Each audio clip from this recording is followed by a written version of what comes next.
Hi guys, I am Rohit from Slide Master. இன்னைக்கு வீடியோவில் நம்ம PowerPoint 2019 யூஸ் பண்ணி ஒரு கார்ப்பரேட் கம்பெனியோட ஆனுவல் ரிப்போர்ட்டுக்கு எப்படி ஒரு கவர் பேஜ் டிசைன் பண்ணுறது அப்படின்னு பார்க்க போகிறோம். ஸோ அந்த கவர் பேஜ் டிசைனிங்கை வந்து கம்பெனிஸ்க்கு மட்டும் இல்லாமல் நம்மளோட ஸ்கூல் ரிப்போர்ட்ஸ் அப்புறம் காலேஜ் அசைன்மெண்ட்ஸில் கூட நம்ம ட்ரை பண்ணி பார்க்கலாம். ஸோ அந்த மாதிரியான ஒரு இந்த கவர் பேஜ் டிசைனை எப்படி நம்ம PowerPointலேயே க்ரியேட் பண்ணுறது அப்படின்னு இந்த வீடியோவில் சொல்லிங்க. ஸோ வீடியோவை ஸ்கிப் பண்ணாமல் கடைசி வரைக்கும் ஃபுல்லாக பாருங்கள். வாங்க இப்போ வீடியோக்குள்ளே போகலாம்.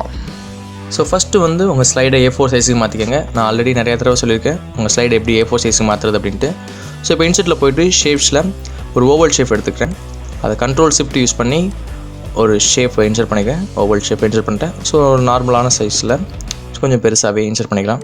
ஸோ இப்போ ஷேப் அவுட்லைனில் போய்ட்டு நோ அவுட்லைன் ஷேப் ஃபில் அப்படி இருக்கட்டும். மறுபடியும் இன்னொரு ஷேப் போகலாம். ஸோ இன்செட்டில் போய்ட்டு ஷேப்ஸ் இப்போ ஒரு ரெக்டாங்கிள் எடுத்துக்கிறேன். ரெக்டாங்கிள் எடுத்துகிட்டு ஸோ அந்த ரெக்டாங்கிளோட சைஸ் வந்து பார்த்திங்கன்னா ரொம்ப சிறுசாக இருக்கும். ஸோ விட்த்து ரொம்ப சிறுசாக இருக்கும், லென்த்து வந்து கொஞ்சம் அதிகமாக இருக்கும், நீளமாக, அதாவது வட்டத்தை ரெண்டாக வெட்டுற மாதிரி. ஸோ இப்போ அதை மாதிரி இன்சர்ட் பண்ணிட்டு இப்போ ஷேப் அவுட்லைனில் போய்ட்டு நோ அவுட்லைன் ஷேப் ஃபில்லில் வேறு ஒரு ஃபில் கலர் செலக்ட் பண்ணிக்கிறேன். ஸோ இதை அப்படியே டூப்ளிகேட் பண்ண போகிறேன். ஸோ டூப்ளிகேட் பண்ணிட்டு ரொட்டேட் 90 டிகிரி லெஃப்ட். ஸோ இப்போ இப்படி படிச்சுக்கலாம். ஸோ ஓகேங்களா, இப்படி வச்சுட்டு மறுபடியும் டூப்ளிகேட் பண்ணி அதை கொஞ்சம் கிராஸாக இப்படி ரொட்டேட் பண்ணுறேன். ஸோ ஒரு 45 டிகிரியில் கிராஸாக ரொட்டேட் பண்ணிக்கிறேன். ஸோ கரெக்டாக அதை வந்து பீஸை வெட்டுற மாதிரி வச்சு இன்சர்ட் பண்ணிக்கலாம்.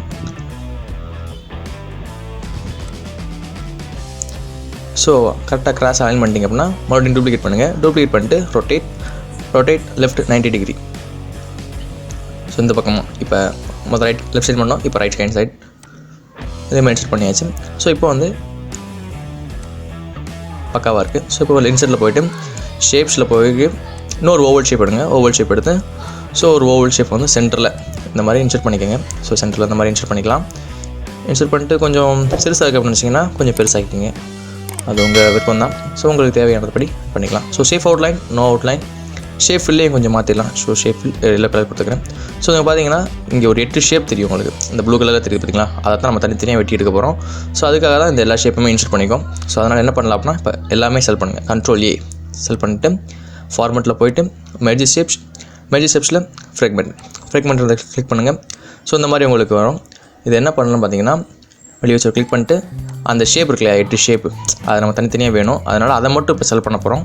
ஸோ அதனால் அந்த ஃபஸ்ட்டு 8 ஷேப் மட்டும் கிளிக் பண்ணுங்கள். ஷிஃப்ட் யூஸ் பண்ணி செல் பண்ணுங்கள். அப்படின்னா தான் எல்லாமே செலக்ட் ஆகும். எல்லாமே செலக்ட் பண்ணதுக்கப்புறம் 8 செலக்ட் பண்ணதுக்கப்புறம் கண்ட்ரோல் X கொடுங்க. கண்ட்ரோல் X கட் பண்ணிவிட்டு இப்போ மற்ற எல்லாத்துமே தேவையில்லாத பார்ட். ஸோ அதனால் எல்லாமே டெலிட் பண்ணிடலாம். இப்போ மறுபடியும் அதை பேஸ்ட் பண்ணிக்கலாம். கண்ட்ரோல் V கொடுத்து பேஸ்ட் பண்ணிக்கலாம்.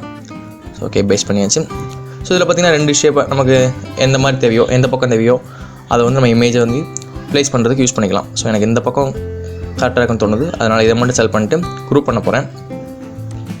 ஸோ குரூப்பில் போய்ட்டு குரூப் ஓகே முடிஞ்சது. ஸோ இந்த பக்கம் வச்சுக்கிறேன். இந்த பக்கம் எனக்கு தேவையில்லை, அதனால் இதை ஃப்ரண்ட் செலக்ட் பண்ணிட்டு டெலிட் பண்ணிடுறேன். ஓகே முடிஞ்சது.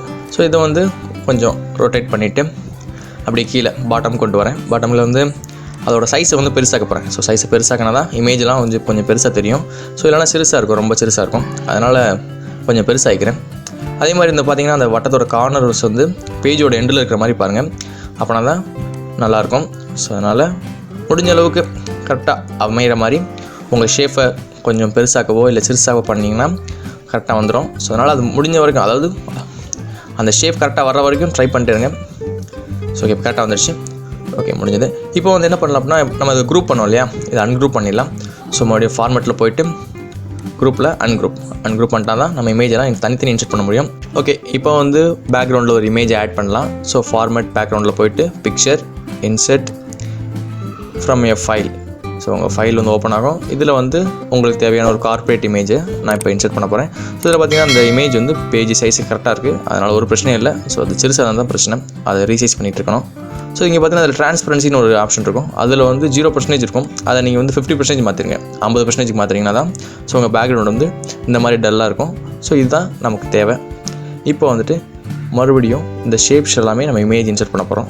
அதனால் இன்சர்ட்டில் பிக்சர்ஸில் திஸ் டிவைஸ் நமக்கு தேவையான அந்த 4 இமேஜ் கரெக்டாக பிக் பண்ணணும். ஸோ கார்ப்பரேட் இமேஜஸ் நமக்கு தேவையாக இருக்குது, அதனால் இந்த 4 இமேஜை நான் பிக் பண்ணி இன்சர்ட் பண்ண போகிறேன். ஸோ இன்சர்ட் ஓகே எல்லாமே இன்சர்ட் ஆகிடுச்சு. 4 தனித்தனியாக வைக்கலாம்.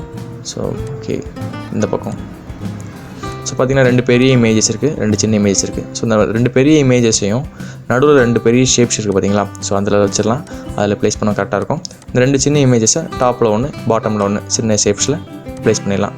ஸோ ஃபஸ்ட்டு வந்து சின்ன இமேஜ் வந்து ஆரம்பிக்கலாம். ஸோ இது பார்த்திங்கன்னா அந்த இமேஜ் வந்து ஃபஸ்ட்டு ஷேப்போட பெருசாக இருக்குது, அதனால் ஒரு பிரச்சனையும் இல்லை. அதனால் அது மேலே வச்சு சென்ட் பேக் கொடுத்திங்கன்னா அந்த இமேஜ் பின்னாடி போய்டும். ஸோ ஃபஸ்ட் இமேஜை செலக்ட் பண்ணுங்கள், அதுக்கப்புறமா ஷிஃப்ட் யூஸ் பண்ணி ஷேப்பை செலக்ட் பண்ணுங்கள். செலக்ட் பண்ணிவிட்டு ட்ராயிங் டூல்ஸில் ஃபார்மேட் மேஜிக் ஷேப்ஸில் இன்டர்செக்ட் அப்படின்றத கிளிக் பண்ணிங்கன்னா அந்த ஷேப்புக்குள்ளே இமேஜ் போய்டும். ஸோ இப்போ ஃபார்மேட்டில் போய்ட்டு கிராப் பண்ணிக்கலாம். ஸோ அந்த இமேஜ் வந்து கரெக்டாக தெரியல, அதனால தான் நான் இப்போ கிராப் போய்ட்டு அந்த இமேஜை வந்து தேவையான அளவுக்கு மூவ் பண்ணிக்கிறேன். ஸோ அந்த ஷேப்பில் நம்ம இமேஜ் எப்படி தெரியும்னு நினைக்கிறோமோ அதுக்கேற்ற மாதிரி மூவ் பண்ணிக்கலாம். இதே மாதிரி மற்ற 3 ஷேப்ஸ்லையுமே நம்ம இமேஜ் இன்சர்ட் பண்ண போகிறோம். ஸோ சேம் ப்ரொசீஜர் தான். ஸோ இதை பற்றி நான் ஏற்கனவேவும் க்ரியேட்டிவ் இமேஜஸ் எப்படி டிசைன் பண்ணுறது பவர் பாயிண்டில் அப்படின்னு ஒரு வீடியோ போட்டிருக்கேன். அதில் இந்த இமேஜ் தான் எப்படி ஷேப்பில் கரெக்டாக இன்சர்ட் பண்ணுறது அப்படின்னு தெளிவாக சொல்லியிருப்பேன். ஸோ அந்த வீடியோ நீங்கள் பார்க்கல அப்படின்னா நான் அந்த ஐ பட்டனில் கொடுக்குறேன், பாருங்கள், செக் பண்ணி பாருங்கள், நல்லாயிருக்கும். ஸோ ஓகே, இந்த மாதிரி தான் நம்ம ஃபஸ்ட்டு பண்ண ப்ரொசீஜர் தான். ஸோ கரெக்டாக ஷேப் இருக்காமல் பார்க்கணும். ஃபஸ்ட்டு சென்ட் டு பேக் கொடுத்துட்டு அதுக்கப்புறமா இமேஜையும் ஷேப்பையும் கிளிக் பண்ணி மெர்ஜ் பண்ணணும். ஸோ ஷேப் சிறுசாக இருந்தது அப்படின்னா நீங்கள் ரீசைஸ் பண்ணிக்கலாம். ஓகே, கிட்டத்தட்ட முடிய போகுது. ஸோ எல்லாம் முடிஞ்சுது. இப்போ பார்த்தீங்கன்னா 4 இதுலேயுமே நம்ம இமேஜை இன்சர்ட் பண்ணிட்டோம். இப்போ எல்லாத்தையும் செலக்ட் பண்ணிட்டு ஃபார்மேட் பிக்சர் பார்டரில் போய்ட்டு ஒரு கலரை சூஸ் பண்ணிக்கலாம். ஸோ அந்த க்ரீன் கலரை சூஸ் பண்ணிக்கிறேன். அப்புறம் மறுபடியும் பிக்சர் பார்டரில் போய்ட்டு வெயிட் வந்து 6 பாயிண்ட்டுக்கு வைக்க போகிறேன். ஸோ அவுட்லைன் 6 பாயிண்ட் வைக்கிறேன். ஸோ உங்களுக்கு தேவை அப்படின்னா இதோட அதிகமாக வைக்கணும்னு நீங்கள் வச்சுக்கலாம், ஒன்றும் பிரச்சனை இல்லை.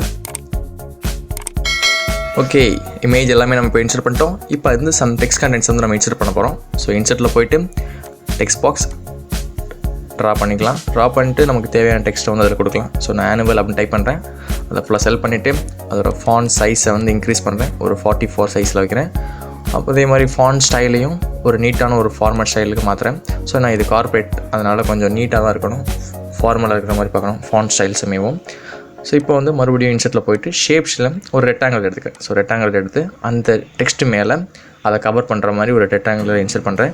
இன்சர்ட் பண்ணிவிட்டு ஃபார்மேட்டில் ஷேப் அவுட்லைனில் நோ அவுட்லைன் ஷேப் ஃபில் போய்ட்டு ஒரு டார்க் க்ரே கலரை வந்து நான் அதுக்கு கொடுக்க போகிறேன். ஸோ டார்க் க்ரே கலர் கொடுத்தாச்சு. ஓகே, இப்போ வந்து சென்ட் பேக் வரல போய்ட்டு சென்ட் டு பேக் அந்த டெக்ஸ்ட்டு முன்னாடி வந்துடும். ஸோ அந்த டெக்ஸ்ட்டை வந்து இப்போ செலக்ட் பண்ணிவிட்டு அதோட கலரை இப்போ சேஞ்ச் பண்ண போகிறேன்.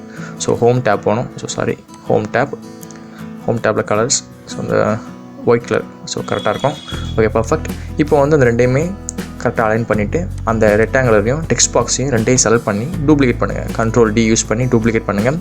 அதுக்கு கீழே அலைன் பண்ணிவிட்டு இப்போ ஆனுவல் அப்படின்றத டெலிட் பண்ணிவிட்டு ரிப்போர்ட் அப்படின்னு டைப் பண்ணுறேன், ஆனுவல் ரிப்போர்ட். ஓகே, ஸோ அதை செலக்ட் பண்ணி அதோட ஃபாண்ட் சைஸை வந்து இன்க்ரீஸ் பண்ணிக்கிறேன். அப்புறம் ஃபாண்ட் ஸ்டைலையும் மாற்ற போகிறேன். ஸோ 2 ஃபாண்ட் ஸ்டைல் யூஸ் பண்ணலாம், ஒன்றும் பிரச்சனை இல்லை. ஸோ அதனால் இப்போ சைஸ் இன்க்ரீஸ் பண்ணதுனால ரெக்டாங்கிளோட சைஸையும் இன்க்ரீஸ் பண்ணணும். ஸோ அந்த ரெக்டாங்கிளோட சைஸை இன்க்ரீஸ் பண்ணிவிட்டு கரெக்டாக அந்த ரெக்டாங்கிளுக்குள்ளே அந்த டெக்ஸ்ட் வந்து வர்ற மாதிரி அலைன் பண்ண போகிறேன். ஸோ கரெக்டாக சென்டரில் அலைன் பண்ணிக்கோங்க. ஸோ கரெக்டாக இருக்கிற மாதிரி பாருங்கள். ஃபுல்லாக செலக்ட் பண்ணிவிட்டு மறுபடியும் அதோட சைஸை இன்க்ரீஸ் பண்ணிவிட்டேன். சைஸ் இன்க்ரீஸ் பண்ணிட்டு கரெக்டாக டெக்ஸ்ட் பாக்ஸில் இன்சர்ட் பண்ணியாச்சு. கலரை சேஞ்ச் பண்ணிக்கிறேன். ஸோ ஒரு க்ரீன் கலருக்கு சேஞ்ச் பண்ணிக்கிறேன். ஓகே, இப்போ வந்து மறுபடியும் மேலோட அந்த 2 ரெக்டாங்கிளையும் டெக்ஸ்ட் பாக்ஸையும் செலக்ட் பண்ணி டூப்ளிகேட் பண்ணி கீழே இன்சர்ட் பண்ணிக்கிறேன். இன்சர்ட் பண்ணிவிட்டு அதை டெலிட் பண்ணி இயர் 2020 அப்படின்றத டைப் பண்ணுறேன். அதோட சைஸை சுருக்கிக்கலாம். ஸோ சிறுசாக்கியாச்சு. டெக்ஸ்ட் பாக்ஸ் கொஞ்சம் பெருசாக இருந்தது அப்படின்னா அதை சிறுசாக்கிடலாம். ரெக்டாங்குலரும் அதோட சைஸுக்கு சிறுசாக்கணும், அதனால் ரெக்டாங்குலரையும் சிறுசாக்கி போகிறேன். ஸோ ரெக்டாங்குலரையும் சிறுசாக்கிட்டு ஓகே, கரெக்டாக அந்த டெக்ஸ்ட்டுக்கு மட்டும் இருக்கிற மாதிரி ரெக்டாங்குலர் இன்சர்ட் பண்ணிவிட்டு முடிஞ்சுது. ஸோ இப்போ வந்துட்டு மேலே வந்து கம்பெனி நேமும் கம்பெனியோட லோகோவும் இன்சர்ட் பண்ணணும். ஸோ அதனால் இன்சர்ட்டில் போய்ட்டு ஐகான்ஸ் வந்து ஆன்லைனில் யூஸ் பண்ண முடியும். ஸோ அதாவது நெட்வொர்க் கனெக்ஷன் இருக்கணும் உங்கள் லேப்டாப்புக்கு, அப்போ தான் யூஸ் பண்ண முடியும். இது 2016-19 மட்டும் தான் நினைக்கிறேன், மற்ற வெர்ஷன்ஸில் இல்லைன்னு நினைக்கிறேன். ஸோ இது ரொம்ப யூஸ்ஃபுல்லான ஒரு டூல். ஸோ ஐகான்ஸ் வந்து நமக்கு தேவையான ஐகான்ஸ்லாம் நம்ம எடுத்துக்கலாம். ஸோ நிறைய ஐகான்ஸில் டிஃபால்ட்டாகவே கொடுத்துருப்பாங்க. ஸோ நான் பிஸ்னஸில் போய்ட்டு இந்த ஒரு ஐக்கானை செலக்ட் பண்ணி இன்சர்ட் பண்ண போகிறேன். ஸோ இன்சர்ட் அப்படின்றத கிளிக் பண்ணோன்னே அந்த ஐக்கான் வந்து இங்கே வந்துருச்சு. ஸோ அதை அப்படியே தூக்கிட்டு போய் டாப் லெஃப்ட் கார்னரில் வச்சுறேன். டாப் லெஃப்ட் கார்னரில் வச்சு அதோட கலரை மாற்ற போகிறேன். ஸோ அதோட கலரை வந்து அந்த க்ரீன் கலருக்கு மாற்றிக்கிறேன். மாற்றினதுக்கப்புறம் இப்போ வந்து ஒரு டெக்ஸ்ட் பாக்ஸ் இன்சர்ட் பண்ணணும். ஸோ இந்த டெக்ஸ்ட் பாக்ஸ் எடுத்துக்கலாம். இதை டூப்ளிகேட் பண்ணுங்கள். அப்படியும் டூப்ளிகேட் பண்ணிவிட்டு டூப்ளிகேட் பண்ணி அப்படி இதை கொண்டு வந்து மேலே வைங்க. அந்த ஐக்கான் பக்கத்தில் ஃபுல்லாக கலரை ஃபஸ்ட்டு சேஞ்ச் பண்ணலாம்.